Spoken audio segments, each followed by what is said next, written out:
네.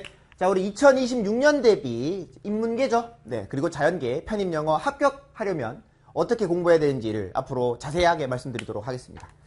자, 먼저 우리 어휘, 문법, 논리, 독해 4개 파트 중에서 어휘 파트는 이미 어떻게 암기하는지 설명을 드렸어요.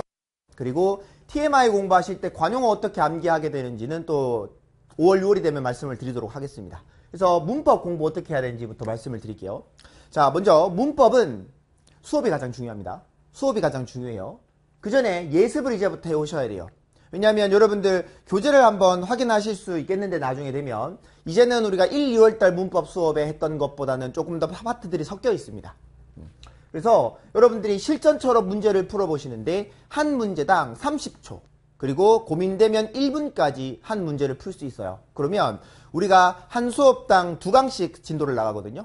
그러면은 한 강의당 대충 13문제 정도가 들어있습니다. 그럼 여러분들이 문제를 풀 때는 13분에서 15분 안에 풀어야 되는 거예요. 시간 재놓고 풉니다. 알겠죠? 그래서 모름 찍어야죠. 시험장에서도 우리가 다 아는 게 나오진 않잖아요. 그래서 여러분들이 실전 연습을 하는 것처럼 30초와 1분 동안 문제를 풀고 못 풀면 찍어라. 그렇게. 자, 그 다음에 찍고 나서 우리가 찍었던 이유가 있겠죠. 아, 이거 뭐였더라? 이런 게 있죠. 자, 기억이 안 나면 그거와 관련된 포인트를 찾아봅니다. 알겠죠? 그래서 포인트부터 빠르게 찾아보시고 그 다음에 어휘 전혀 찾을 필요 없죠. 문법 문제는 해석 문제가 아닙니다. 해석은 다른 때 하는 겁니다. 그죠? 그래서 따로 여러분들이 해석을 할 때 해석을 연습하지 마시고 바로 문장 분석 이런 것도 별도로 여러분들이 확인을 하실 필요는 없습니다. 그래서 출제 포인트 확인하고 관련된 포인트 확인했으면 그거 암기해 줍니다. 그러면 우리 그때 배웠던 개념들이 적혀 있겠죠? 아니면 색칠돼 있겠죠? 암기하시고 그 다음에 문장 분석을 해볼 때는 동사 위주로 검색을 해봅니다. 이제 탐색을 해봅니다. 그러면은 이렇게 여러분들이 공부했을 때 문법 예습은 대략 얼마나 걸릴까요? 30분 걸리지 않겠죠? 30분 걸리지 않습니다. 그렇게 문제를 풀어주시면 좋겠고요. 자, 그리고 수업입니다. 수업 때 사실 거의 모든 정리를 다 해드립니다. 그래서 어떤 개념을 봤을 때 어떤 개념이 필요한지 어떻게 풀어야 되는지 그리고 어떻게 모르겠으면 찍어야 할지까지도 다 말씀을 드릴 거기 때문에 문법은 수업이 가장 중요합니다.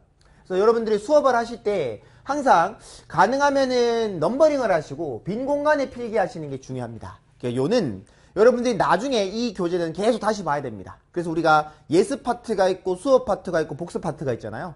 앞으로 여러분들이 문법 개념이 후달리거나 아니면은 내용이 잘 기억이 안 날 때 다시 보셔야 되는 교재이기 때문에 될 수 있으면 딱 펼쳤을 때도 일목요연하게 정리가 돼 있어야 됩니다. 근데 여러분들이 필기를 할 때 막 중구난방으로 필기를 하거나 아니면은 지문 아래에다가 무언가를 적어 놓으면 그렇게 되면은 여러분들이 나중에 다시 보면 기억이 잘 안 납니다.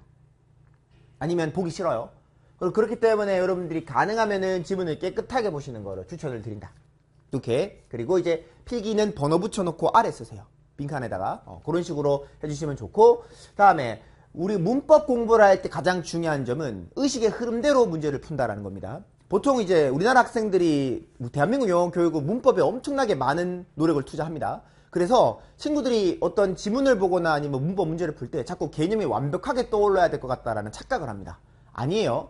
시험장 갔을 때는 일단은 실제로 여러분들 문법 개념을 다 알아야 문제를 푼다 할지라도 시험장 가면 그게 기억이 안 납니다. 떨리고 당황스럽고 그 다음에 여러분들이 가면은 막 심장 소리가 엄청 크게 들려요. 시험장 가면. 그러니까 사실상 내가 모든 걸 알면서 문제를 푼다라는 것은 사실 불가능에 가깝고요. 그 다음에 알아도 그땐 기억이 안 납니다. 그렇기 때문에 여러분들이 딱 봤을 때 반복적으로 연습해서 기계적으로 문제가 나갈 수 있는 연습을 해야 되거든요. 답이 바로바로 찍혀야 됩니다. 그 연습을 하셔야 되기 때문에 자꾸 문제를 보면서 분석해서 개념 떠올리는 연습을 하시면 시험장에서 막힙니다. 알겠죠? 그래서 따로 배운 걸 연계하지 마시고 연상하지 마시고 바로바로 풀어보세요. 대신에 그리고 나서 리뷰할 때 꼼꼼하게 확인해 보는 거죠. 알겠죠? 문법은 바로바로 기계적으로 푸실 수 있어야 됩니다. 그렇게 만드셔야 돼요. 우리 수업은 전부 다 거기에 초점이 맞춰져 있고요. 자, 그 다음에 복습할 때는요. 다시 한번 제가 외우라고 했던 포인트들 중에 잘 몰랐던 포인트들 있죠? 암기합니다. 그 다음에 2일마다 한 챕터씩 봅니다. 근데 2일마다 한 챕터를 본다는 건 펼쳐놓고 정독하라는 얘기가 아니라 표시한 것만 빠르게 훑으라는 겁니다. 그럼 몇 개 안 돼요? 우리 수업 때 표시한 거 그렇게 많지 않잖아요? 그것만 나옵니다. 그것만 보시면 됩니다. 알겠죠? 그래서 출제 포인트 위주로 빠르게 훑어주시고 그 다음에 우리 문법의 완성은 뭡니까? 문풀입니다. 절대로 이론에서 그치면 안 되고 계속 푸셔야 됩니다. 계속 들이죠? 공짜로. 그러니까 여러분들 계속 푸시면 됩니다.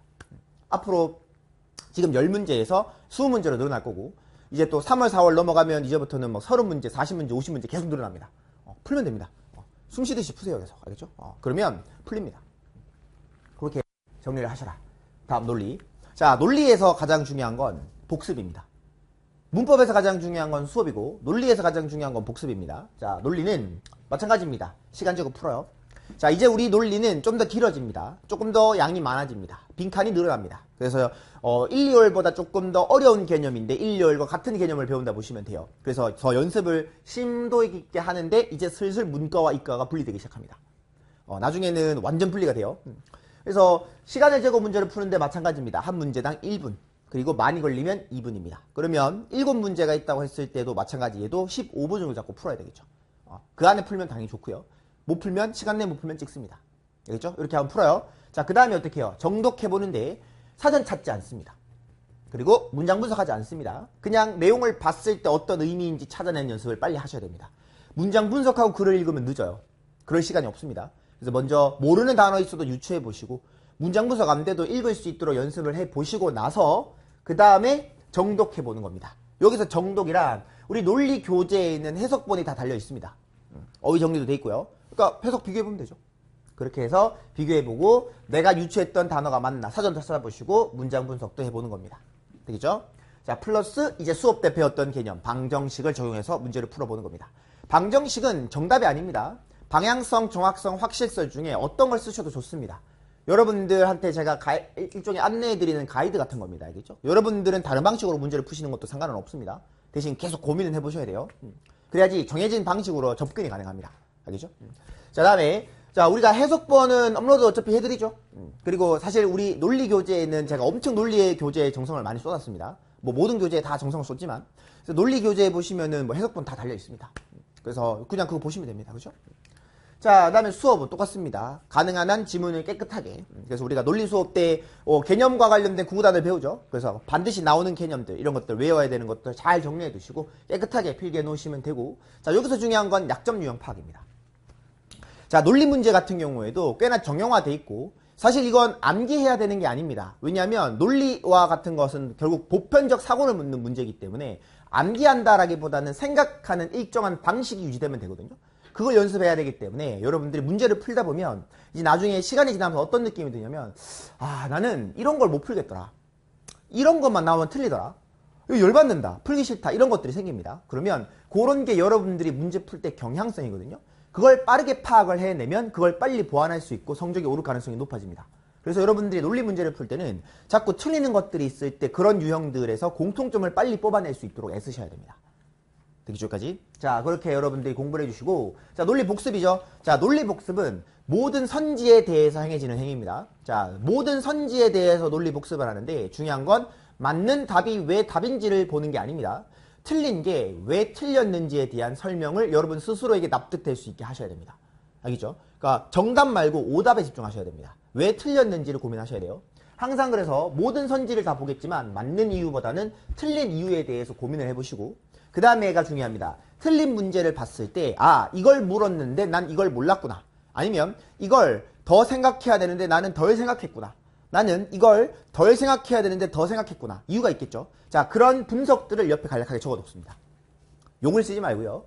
풀 때 이런 걸 봐야 되는데 못 봄. 이런 거 적어놓으면 여러분들이 그런 문제들이 쓰게 되면 이제 내가 약한 유형들이 교재 안에 들어있게 되는 거거든요.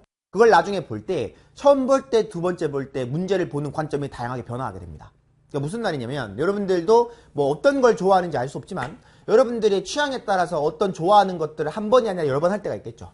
영화가 있으면 여러 번 볼 수 있고, 뭐 보통 가장 일반적으로는 해리포터 같은 영화 같은 경우 여러 번 보는 친구들 있잖아요. 그죠? 그런 느낌입니다. 처음 봤을 때 해리포터와 두 번째 봤을 때 해리포터는 보이는 관점이 다릅니다. 내가 내용을 아니까 다른 데 집중하는 거예요.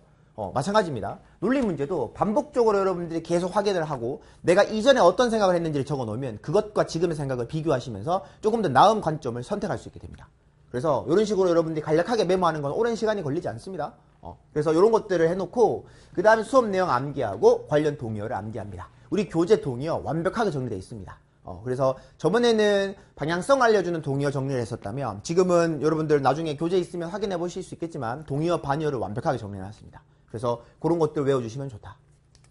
자, 그리고 논리 누적 복습입니다. 자, 논리 누적 복습은 아까 말씀드렸던 것처럼 틀린 문제를 분석하고 간략하게 메모를 했을 때 이 문제들이 쌓이면 이건 내 약점이 들어간 뭐 일종의 공략집 같은 것이 됩니다.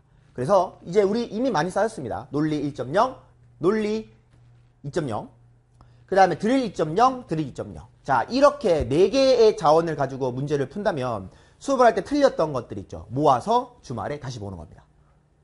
그러면 여러분들이 추락했던 유형을 만나면 스스로 완급 조절을 할 수 있게 됩니다.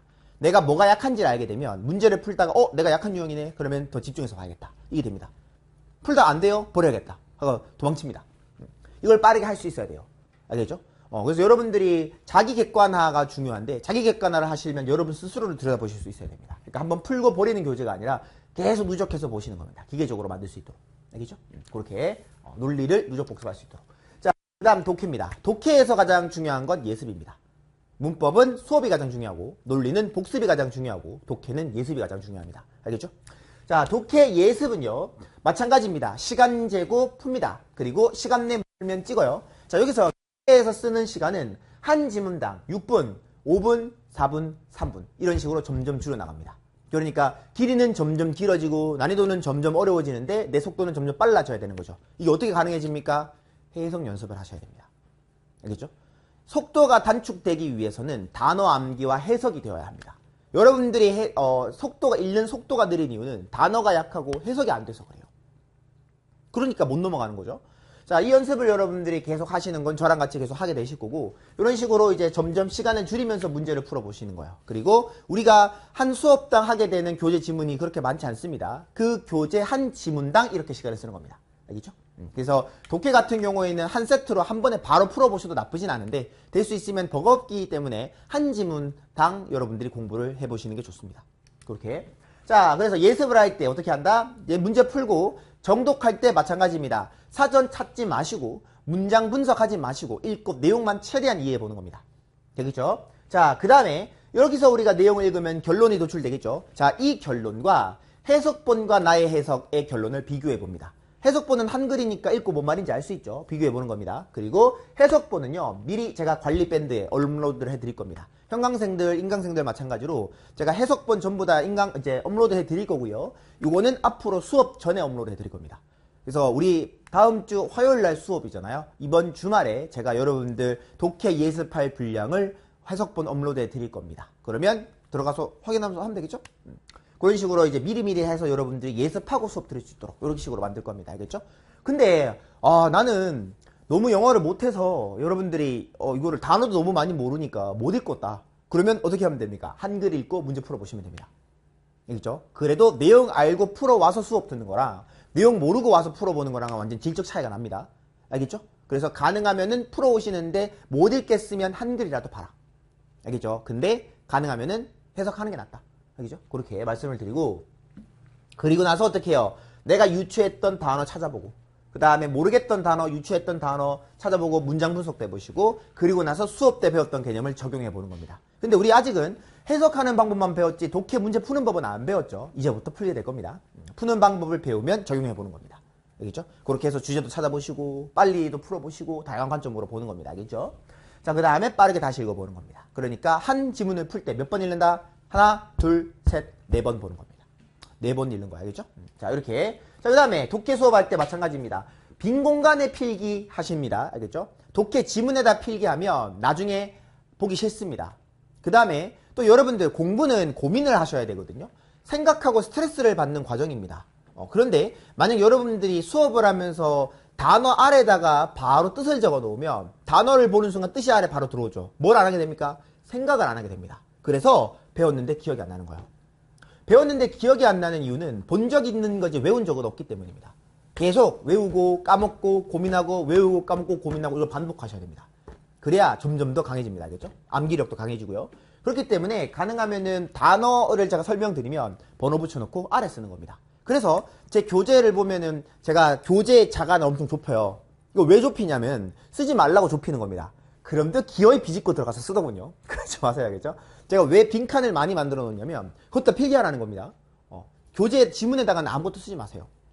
번호만 적어 놓습니다. 알겠죠? 그래서 될 수 있으면 깨끗하게 필기하시고 그 다음 수업들을 필기하시고 이건 전부 다 누적 복습을 위한 겁니다. 어떻게 누적 복습하는지 또 보여드릴게요.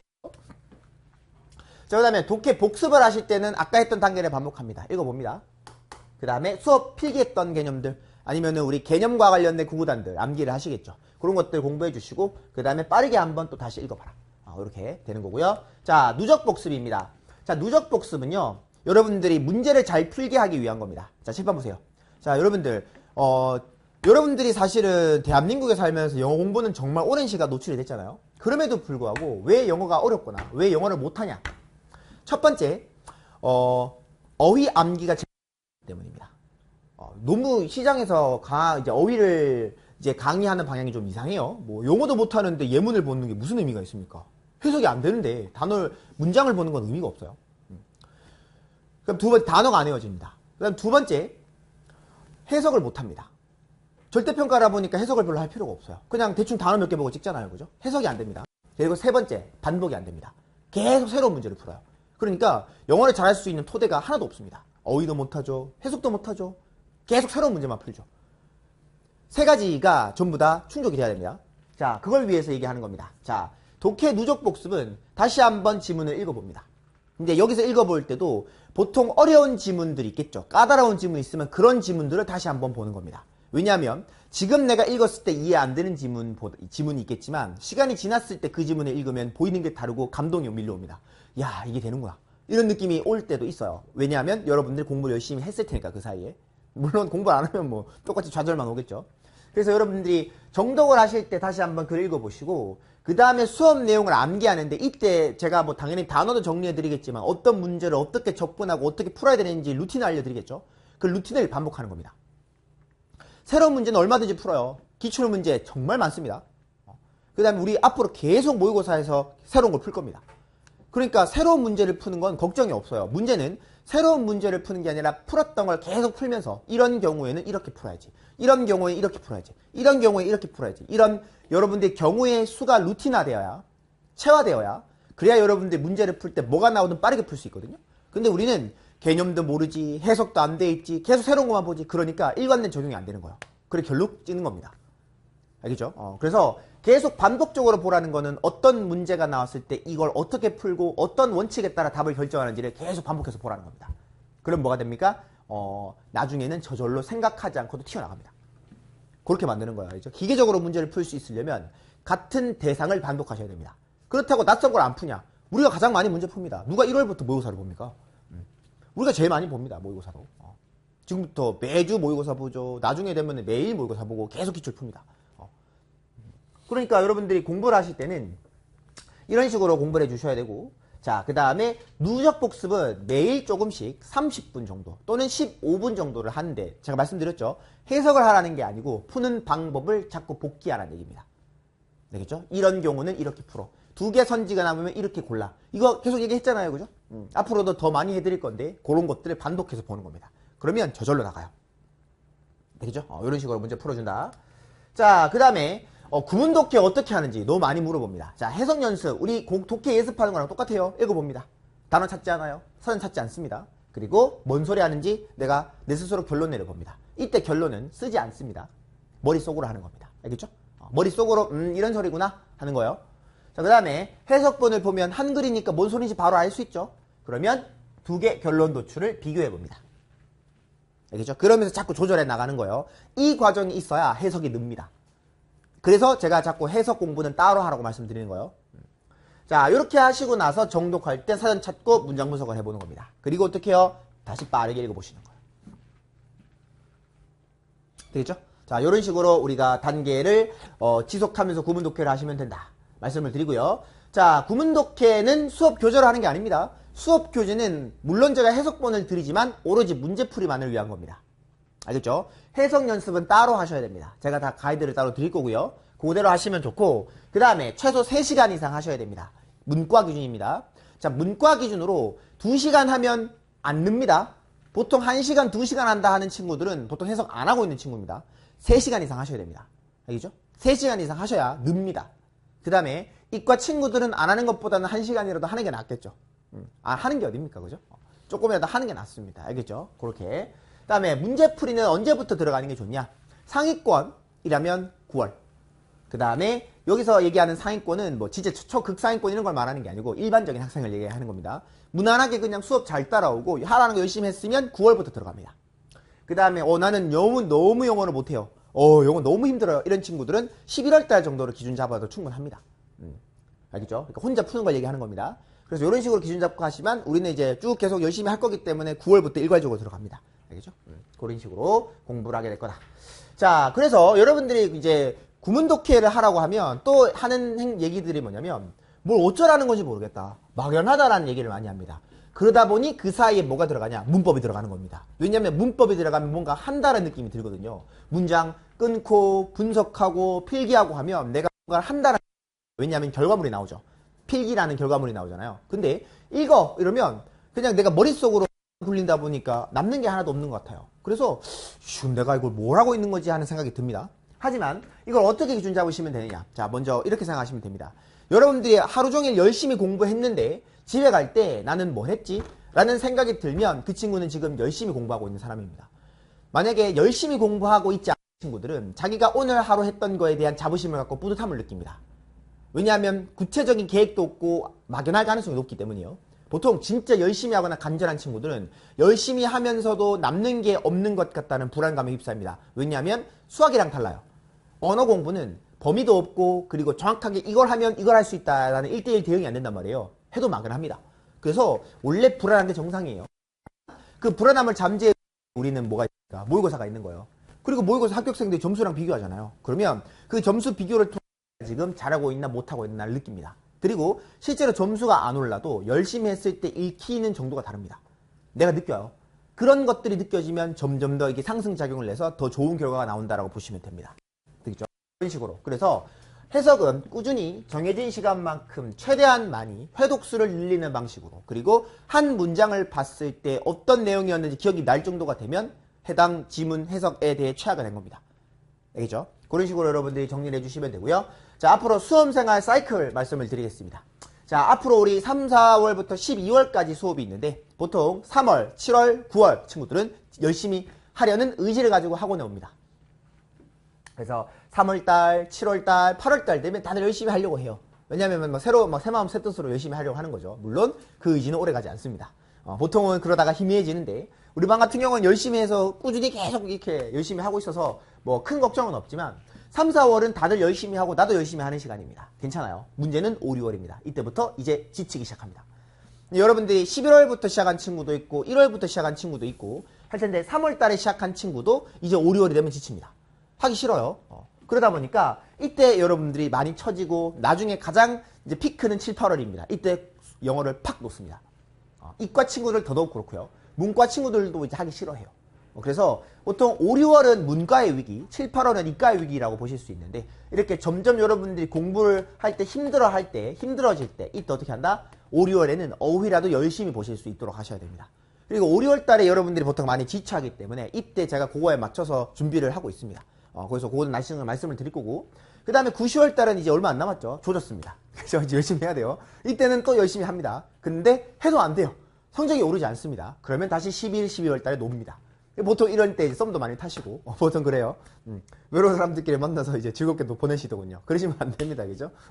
그러면 안 돼요. 자, 기출 분석을 열심히 하셔야 됩니다. 이런 것들은 제가 그거에 맞춰서 가이드를 드릴 겁니다. 그러니까 5, 6월과 11, 12월 달 이때를 어떻게 다른 사람들에 비해 잘 보내느냐가 내가 다른 사람들보다 얼마나 학교를 잘 가느냐가 결정됩니다. 이때 많이 지치고요. 이때 많이 하기 싫습니다. 요때 여러분들이 기준을 마련해서 잘 공부를 하셔야 됩니다. 알겠죠? 그래서 레이스예요. 지금 너무 열심히 하실 필요 없습니다. 논란 얘기가 아니라 일정한 시간만큼 공부를 해주셔야 되는데, 자, 그거에 대해서 이제 얘기를 드리겠습니다. 자, 먼저 최소 학습 시간에 대한 내용을 말씀드리면 이제 공부는 매일 하셔야 되겠죠? 다만 매일 할 때 최소 학습 시간의 기준은 어휘 2시간, 이과면 1시간, 그 다음에 문법은 30분, 이과면 10분 좋습니다. 그렇게라도 하셔야 되고 해석은 2, 3시간 정도씩 8월까지 하는 거고 이과는 1시간입니다. 그러면 이과라고 치면 1시간, 10분, 1시간, 2시간 10분 정도 하시면 충분합니다. 그거라도 어디에요?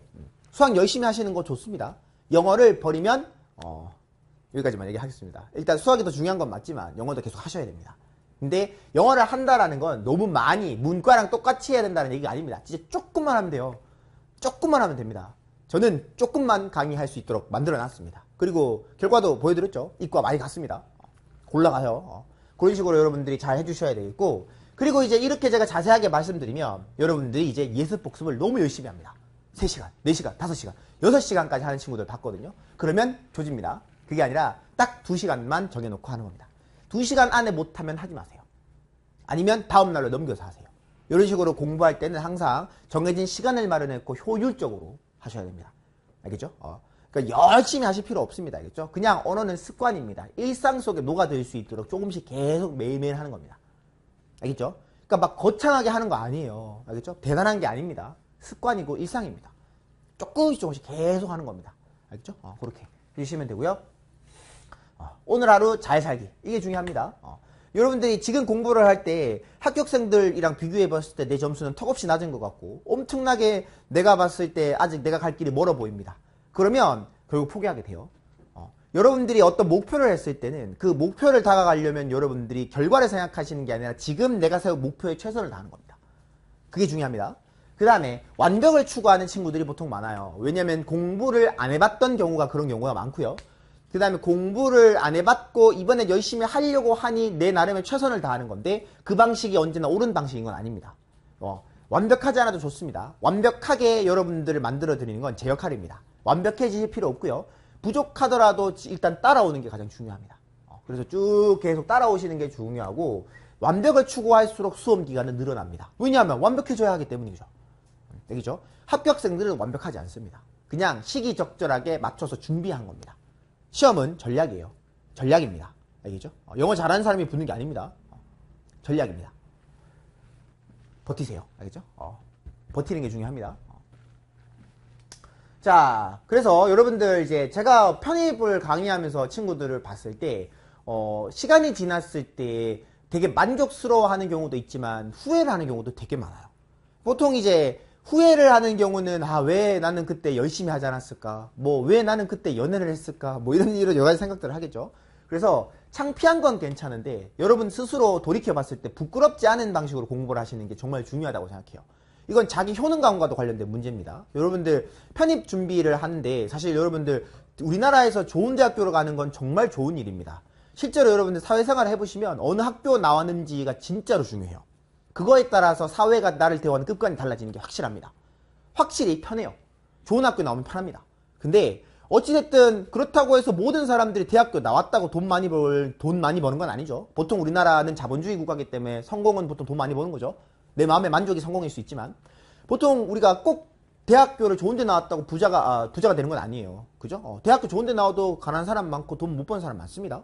하지만 여러분들이 편입시험이 중요한 건 내가 앞으로 돈을 많이 벌기 위해서라기보다는 앞으로 여러분들이 무언가 꿈을 이뤄나가고 뭔가 하는 데 있어서 스스로 자기 효능감을 키우는데 편입이 아주 중요한 밑거름 역할을 합니다. 왜냐하면 실패할 확률이 낮은 시험이거든요. 물론 좋은 학교를 가는 건 쉽지 않은데 어떻게든 노력하면 노력한 만큼의 결과를 얻는 시험입니다.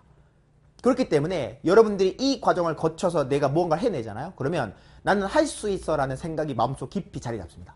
그러면 다음에 공무원 준비를 하든 여러분들이 새로운 고시 준비를 하든 뭘 하든 간에 뭔가 확신을 가지고 노력할 수 있는데 만약 여기서 여러분들이 만약에 실패하거나 창피한 거는 둘째치고 부끄러워지잖아요. 그러면 계속 여러분들은 할 수 없다라는 생각이 또 마음속에 자리를 잡아요. 이게 정말 중요한 문제입니다. 제가 여러 번 강의를 하고 여러 해 강의를 하면서 친구들이 편입을 하고 나서 자신감을 가지고 다른 데 진출해서 또 성공하는 경우도 많이 봤습니다. 그래서 전문직을 다는 전문직과 이제 직종에 종사하는 사람도 본 적도 있고 여러 경우에 보는데 중요한 거는 편입시험의 합격은 이제 여러분들 인생의 시작이 되는 지점이라고 보시면 돼요. 그러니까 수능이 여러분 인생의 마지막이라고 생각했지만 아무것도 아니었듯이 지나고 보니까 별거 아니죠. 잘 봤으면 좋겠는데 다음 기회가 있잖아요. 인생엔 기회가 넘쳐납니다. 근데 그 중에 아주 중요한 기회 중에 하나라고 보시면 돼요. 그래서 창피하지 않도록, 다시 부끄럽지 않도록 스스로를 봤을 때. 알겠죠? 그런 식으로 공부하시는 게 중요하다. 앞으로는 중요한 공부니까 열심히 해볼 수 있도록 하시고요. 자, 수업 해보도록 하겠습니다.